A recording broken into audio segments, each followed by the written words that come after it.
Chong! Welcome back to my channel and Happy New Year po sa inyong lahat. So for today's video po will be unboxing and syempre quick review na lang din yung sa binili kong bagong microphone condenser. So yung previous ko kasi syempre konting upgrade lang from the previous na microphone which is from BM800 to U87. And ayan, kung bago ka pa sa aking YouTube channel, so please click the subscribe button and bell button para notified ka para sa mga videos na i-upload namin. So yun lang. Okay, so ito po yung aking mga binili, no?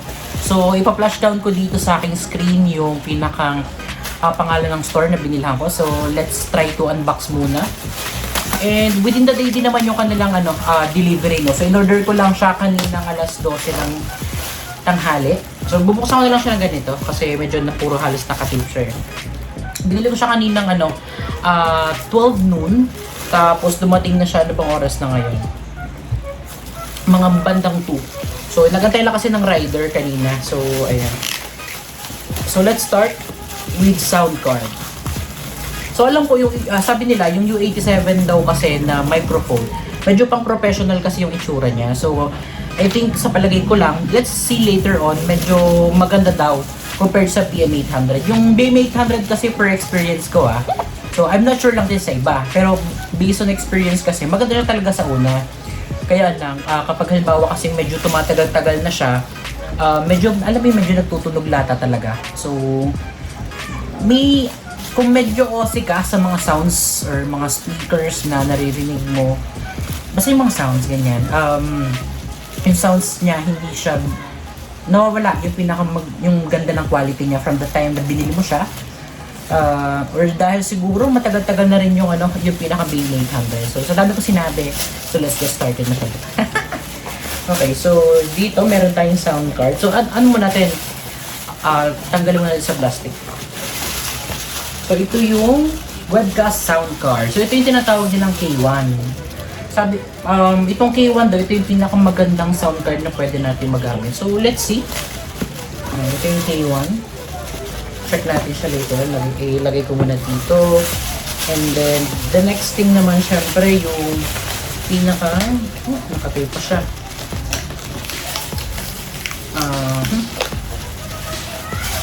Oops. Bali 3 box. So, basta bakit? 3 lang naman yung binili ko. Okay. Wow, ito yung pinakang inaabangan ko talaga, the U87. So kung mahilig ka talaga magkakanta, magbablog-vlog, so ito yung best option. Well, kung pwede ka na mag-start with BM800 talaga. Sa ngayon, yung nabili ko kasi dati yung BM800 ko, medyo may kamahalan talaga siya kasi medyo pasikatan, medyo trending. Pero ngayon, alam ko na binibenta na lang siya more likely nasa 500 pesos to 700. So you can explore naman. So ito yung yung pinakang U87. So I think it's copy, no? U87. And so later on, unbox na natin siya. And lastly, syempre, yung pinakang set mismo ng microphone. So dalawang microphone siya, actually. No, kasi hindi ko mabibili yung pinakang, ang tawag dito, yung pinakang stand. May stand kasi siya. So, syempre, pag kakanta naman ako, ayoko naman nakahawak-hawak ko to, diba? So, maganda may stand talaga siya. So, para may stand din, ayan. So, meron rin ako nito. Para at least kung halimbawa mayroon akong kasama, magduduet, and duet-duet tayo. Okay. So, ayan. And lastly, for the unbox, ayan. So later on yung for the price pala, ipapakita ko lang sa screen kung magkano ko siya nabili per each item, no? So, okay, so let's now start with the webcast sound card. So yung tinatawag nilang K1 daw. So hindi ko pa siya natatry, no? Kasi first time ko, kasi nag-start talaga ako sa ang tawag dito? V8 or sound card ng V8. So ayan. So dito, in the box we have yung pinaka-manual. Okay, tapos may pa-phone dito and wow!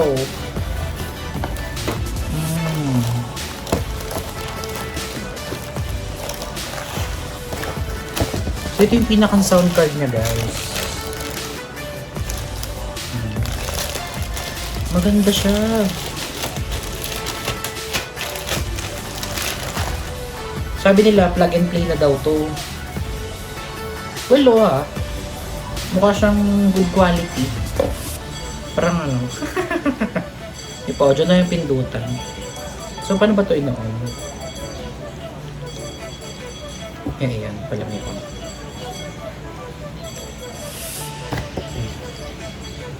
Okay. So, ito yung pinakang box. Ito yung pinakang sound card natin. And then, within sound card, meron siyang mga plugs. So, audio jack, aux, ganyan. So, ayan. Ilan to? 3, 4. So, we have 4. So, I think this one is for the charger, no? Tapos, ito yung sa mga aux in tsaka aux out. So, pwede pang microphone. Hindi pala, pang cellphone and ano. Ayan, pang... So, later on, check natin kung paano siya pinaplug. Okay? Okay, so for our next box, we have yung, syempre, yung microphone condenser. Ito yung pinakagusto ko talaga na gamiting microphone, no? So, ayan. Wow, out of the box. Ano mukha talaga siyang premium, guys. Yung bigat niya, oh.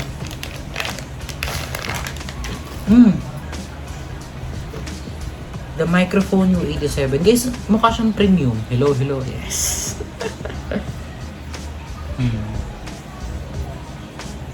So, dito sa box, meron tayong, syempre yung lagayan niya. Tapos ito. And may cord po ba ito? Ayun. And doon sa box, meron pa rin siyang cord. Ayan. Okay. So, ang sabi nila, maganda daw pinakang tandem talaga tong U87 na microphone condenser, tsaka yung K1, yung K1. So, yan. So, let's set it aside. So, next i-unbox naman natin is yung, ito Sony-Sonyhan lang.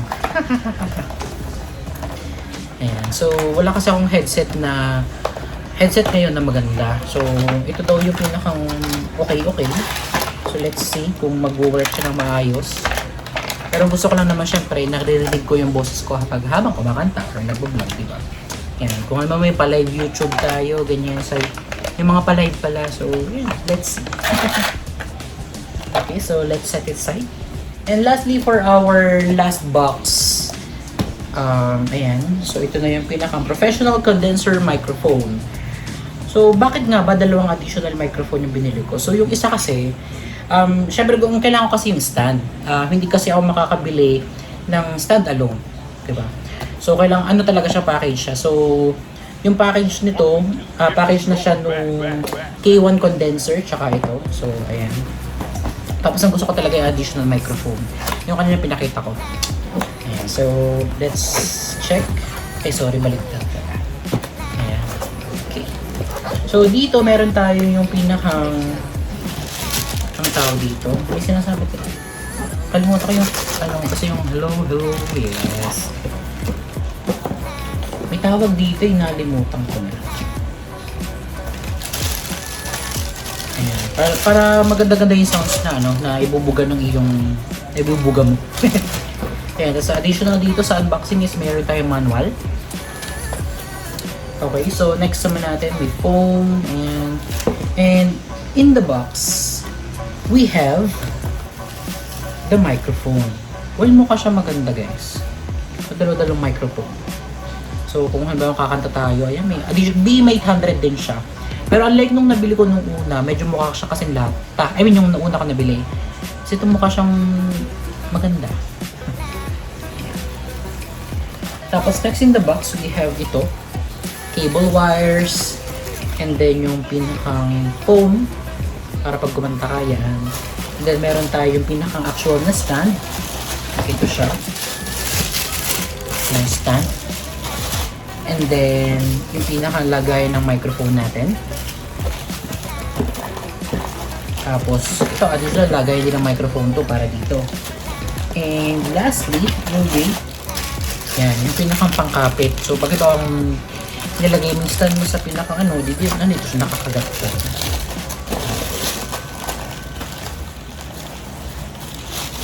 Okay, in addition pala dito, meron siya naka-free na ganito.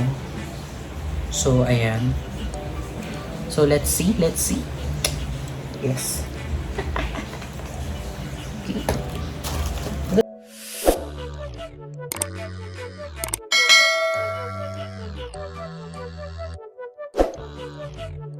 So para mas ma-appreciate nyo yung pinapakita ko kanina, so ganito siya. Tada! So ayan yung pinakang microphone natin, yung pinakang phone, tapos yung pinakang stand, and then yung pinakang lagay ng microphone. So ayan siya. Okay. Tapos syempre yung pinakang jack natin. Tapos ito yung pangkagat or yung pangkabit dito. And syempre ito, pop shield. Alam ko pop shield to eh. The pop shield. Okay. Okay, so let's have a quick look yung ating pinaka-microphone. Closer look. Ayan. Ito kanina kasi pinapakita ko lang. So ito siya guys.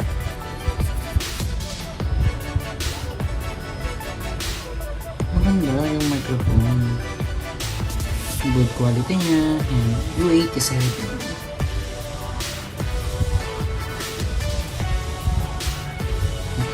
Tapos in the box, we also have yung pinakang wire niya. Ayan. So bakit nga ba dalawang binili ko? Kasi ano lang, para just in case yung mga kaduwit nga, diba? So syempre, kasama din yung sa microphone is yung pinakang lagayan niya. So para feel na feel mo talaga yung pagkanta mo. Ayan. So yan siya. Okay. And this is how the K1 sound card looks like. So yan. Okay. So unlike do sa V8, well ito maganda, maraming adjustan ng kung ano man. Later on, check natin yan kung paano siya nag-work na. Kasi hindi ko pa alam eh. Okay. Sound card. Actually legit na. Okay so guys, so ayan, ito yung pinakang current setup ko na. Sorry, medyo magulo yung ano. Pero ito yung pinaka magiging source ko ng pinakang sound, no?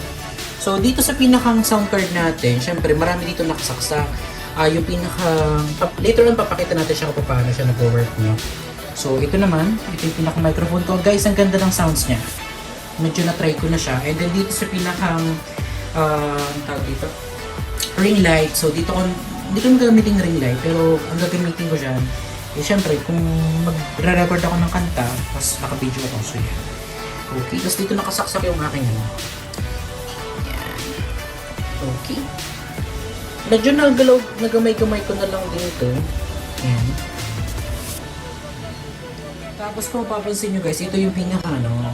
So adjustable naman siya, so pwede mo siyang babaan, pwede mo siyang taasan. Depende kung anong angulo gusto mo. Okay, so, kanya, kung gusto mo nakatayo ka, nagre-record ka, pwede. Kung sa ulo mo yung kanta, mas okay, di ba? So, yeah.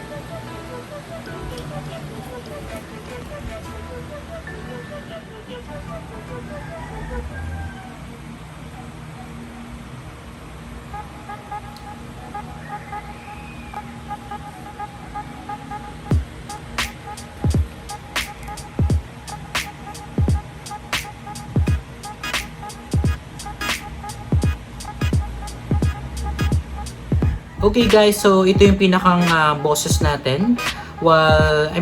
Habang wala po yung pinakang sound card natin, and let's see while using the K1 sound card. Okay, so this is my voice using the K1 sound card. I-adjust lang natin yung pa-echo kung halimbawa gusto natin magkaroon ng echo, especially kung gusto nating kumanta-kanta, no? So itong pinakang sound card natin, tsaka yung microphone, effective siya. No, not really effective. Ano bang term doon? Yung parang advisable or pinakamaganda talaga kapag halimbawa magwa-vlog ka or something, magla-live, ganyan. Or syempre kung magre-record ka ng mga cover songs. So ayan. So dito naman ina-adjust ko yung pinakang microphone. Kung napapansin nyo, may nagkakaroon tayo ng konting echo, di ba? So, hello. So sa pag-echo, at least siguro kapag halimbawa gagamit ka nito, siguro advice ko na lang din na konting adjustment lang, kasi pag sobrang echo medyo parang nasa kulog ka na eh. So konting adjust lang. So echo. Hello lahat. Yes. So ito naman, ina-adjust ko naman dito yung pinakang microphone level. So sa microphone level, Ito yung nasa left side. Ayan, pinapakita ko ngayon. Nasa left side siya. So, pwede ko rin siyang babaan ng is either maririnig ko pa ba ako or hindi na or wala na. Ito, pinapahana ko siya ng konti-konti hanggang sa hindi na ba ako marinig. Hello, hello, hello, hello, hello, hello, hello, hello. Okay, so going back. Yan. Okay, so dito naman sa may accompany. Technically, gagamitin mo lang siya kung halimbawa meron kang source ng sounds. Doon sa pinakang source ng sounds, ito, ipaprush ko sa pinakang screen nyo.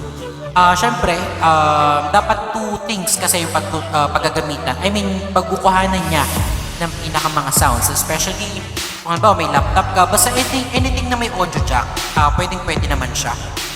Kung wala kasing audio jack yan, nahihirapan ka na walang sounds. Pero kung natin may iPhone ka, di ba usually kapag naka-iPhone ka is either naka-lightning cable na lang siya. Tapos kasi mag-headset, I mean, mag-earphone ka or nasakon man yung mga Bluetooth ganyan, di ba? So pag naka-Bluetooth yan, minsan kasi medyo kasi ako sa Bluetooth, minsan may delay ng konti. So ayan. Okay, going back. So dito naman sa tinatawag natin dito, sa K1, nakikita natin yung adjustment ng echo. So let's try ito. Hello, hello, hello. Number 1.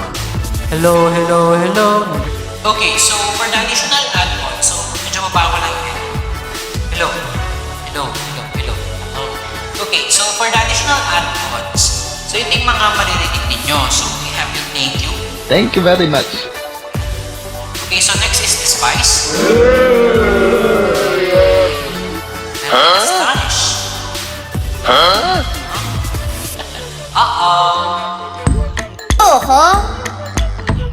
So let's see yung male voice. Hello, hello, hello. The female voice. Hello! Hello! Hindi ko alam kung satunado ako eh. The baby! Hello! Nasaan chipmunks? The uncle? Hello, hello, hello. Hello. And ito na naman guys, nakanta na ako. So let's try. So I'll try naman yung surface pressure ballad version. So I'll be singing surface pressure ballad version. Hope you like it.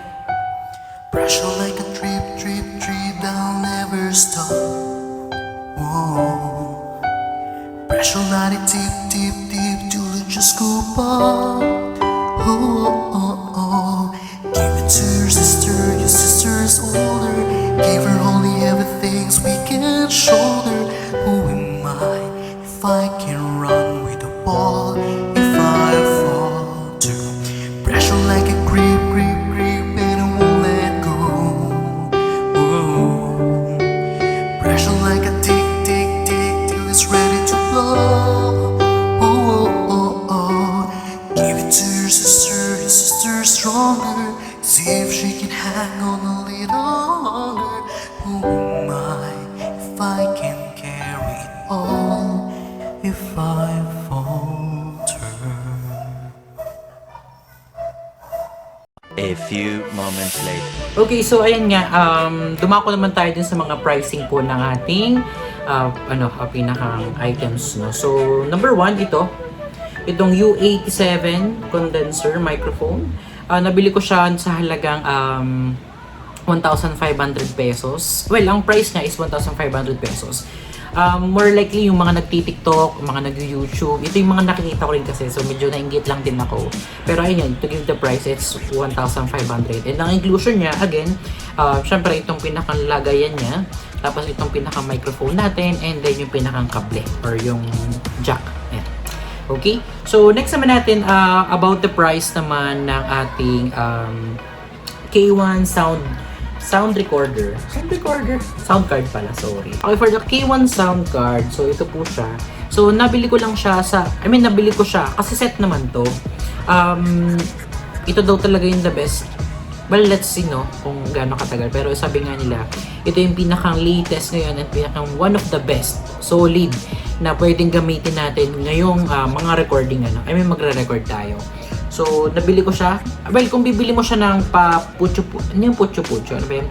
pa portion or pa isa-isa. Siguro, ang nabanggit sa akin ng seller is, bibili natin siya sa halagang 2,500. But, if ever na gusto mo nga nung pinakang package, so mabibili mo sila sa halagang 3,200. So, ano ba yung inclusion natin nun sa mga package? So, in terms of the package, syempre kasama na yung microphone and then ito. Okay? So, yan. That's 3,200 kasama yung pinaka-microphone. And then, syempre, itong pinakang-stand nga. So, technically, hindi ko naman kailangan kailangan ko ng stand. Kasi syempre, paano ako makakanta ng feel na feel, diba? So, ito mapapansin nyo, ito yung stand ko. Ayan. So, nabebend-bend naman siya. Tapos, ito nabili ko, guys. Well, yun nga, kasama naman siya. Magkano nga ba? Well, kasi package talaga. So, 3,200. So, 3,200 plus 1,500. So, kaya na magkwenta. Ito, medyo nabili ko siya ng sa halagang 150 pesos. So, ayan. So, di ba, good deal na siya, 150 pesos. Makikinig ka lang naman. And then, ang pinakang deal mo talaga dito, well, yung deal breaker mo, is kailangan mo lang naman talaga makapag-record ng pinakang sounds, diba? So, ayan. And ayun mga kasyong, thank you so much sa pagtambay. And thank you so much and shout out to DJ Trends PH for giving us opportunity to have this awesome microphone. So it's U87 and syempre yung pinakang setup po nila.